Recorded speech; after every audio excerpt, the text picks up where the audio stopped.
यहाँ पे आप 1000 रुपया जेब में डाल के आए, मैं इंशाल्लाह आपको कारोबार करने का तरीका और प्रैक्टिकली करवा के यहाँ से सिखा के भेज सकता हूँ। मैं झाड़ू देता था एक फैक्ट्री के अंदर, तो मैंने यानी झाड़ू देने के बाद एक सफ़र शुरू हुआ, ख़त्म हुआ जनरल मैनेजर पे। मेरे वालिद साहब जो हैं वो भी इसी फील्ड से रिलेटेड थे, तो उनको देख देख के उनसे चीज़ें काफ़ी मैंने सीखी। अस्सलाम वालेकुम दोस्तों, मैं हूं शाहिद हुसैन जोया।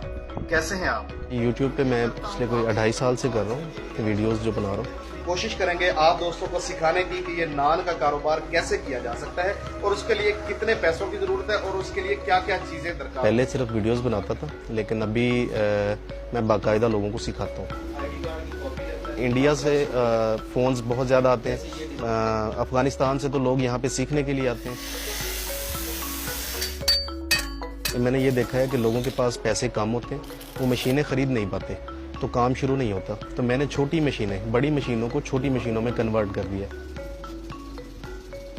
एक तो वो हवाई चप्पल बनाने की मशीन है, वो हैंडमेड हैंड ऑपरेटेड है।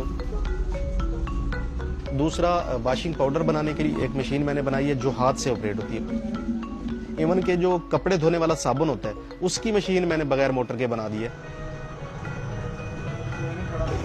जो ये जनरेशन चल रही है इसका नौकरी के अंदर कोई इंटरेस्ट नहीं है। ये कारोबार करना चाहते हैं और कारोबार करेंगे, सिर्फ एक गाइडेंस चाहिए, उनको एक रास्ता चाहिए और वो रास्ता जो है मैं दिखाने की कोशिश कर रहा हूँ। बहुत सी चीज़ें ऐसी हैं जो हम पाकिस्तान में बना सकते हैं लेकिन हम बनाते नहीं या लोगों को उसकी तरफ रागिब नहीं करते। हम मल्टी नेशनल कंपनीज पे इन्हिसार किए बैठे रहते हैं, उसको ख़त्म किया जा सकता है या कम किया जा सकता है।